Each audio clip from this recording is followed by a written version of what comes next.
Eventually, I was able to console my friend enough to get her to stand up off the floor and sit in a chair.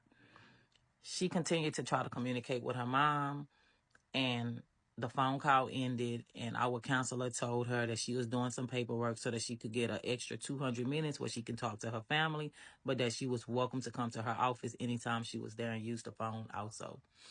And I remember I'm walking away with my friend, and this is like the happiest person you would ever see, the most cheerful. She had this look on her face, and it was like a look that somebody is just not there anymore.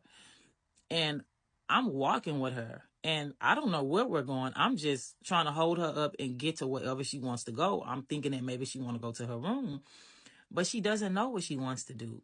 And so we're walking, and she's falling all over the ground, and everybody is basically like, oh my God, what's wrong? What's happening and stuff. And so I'm trying to talk. I'm trying to tell them. And another person from the compound sees us and helps me get her up. And we go to our case manager's office with her. The case manager is saying that she heard what happened, how sorry she is. And my friend is crying so hard. And it's hard to console her. Everybody in this office is crying. The case manager is crying because in prison, it's hard when you lose somebody. And that was her kid, somebody that she raised. She had been away from these children for years because she was incarcerated, and at this point, it was just sad. It was sad for everybody. Eventually, remember her telling me, I prayed for the boy that killed my son. And it was in a way that was so forgiving and so understanding. She said he's young, and hopefully this is a lesson to him. He'll put the gun away. Other things happen in this case, and it's basically, I'm going to say, her story to tell. Hopefully she tells that story one day. She's a brilliant person. I love her to death. And if y'all was to ever get to know anybody like her, y'all would be so blessed. Because ultimately, my friend never became bitter. I remember she started coming to get me every single evening, and she was like, Bush, come on. And she was happy again.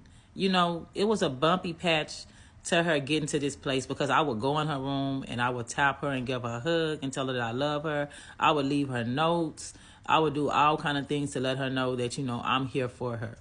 And we would go out and sit on the compound, and I would just sit there, and my heart would be heavy, and I would be like, oh my God, this is like one of the strongest people that I have ever met.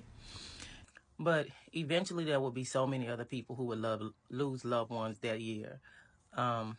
Another young lady, she lost her daughter, who was in her early 20s, and she wasn't able to be there for her daughter. So imagine the grief of that. And so that always stuck to the back of my mind while I was incarcerated. You're dealing with so much already, but then you're dealing with what else, a lot of what else. But however, that torch wasn't passed to me, and I thank God for that. So eventually the holidays are coming around. But before the holidays, there's the big news of the First Step Act possibly passing Congress. And so every day we're in the TV rooms, we're waiting to hear, what's going to happen, because in the short time that I've been incarcerated, now I'm into politics. I want to know what's happening around in the prison world, because they're saying there's so many people in his ear on this bill, including Kim Kardashian. And so everybody is now looking up to Kim. We're like, well, she's the person that's probably going to get up in there, and she's going to be rooting for us, because at this time we're hearing that, Kim has stepped out into the advocacy arena. And so that's great. We see another woman standing up for people who are incarcerated. And even though she's not affected directly by incarceration, I believe that it's always a good thing for people to stand up for people who are voiceless. So eventually, First Step Act is passed into law, and it's a major victory for everyone who's incarcerated federally.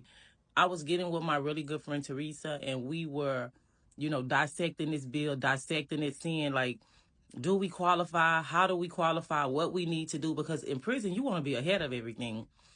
And my friend Teresa was so good at that. She was able to get in the office with the case managers, the unit manager, and be able to tell them, hey, this is what this is supposed to do. This is what this means. This is what's going to have to take place. And so everybody was looking up to this lady, because it's no secret in prison, the inmates know more than the staff.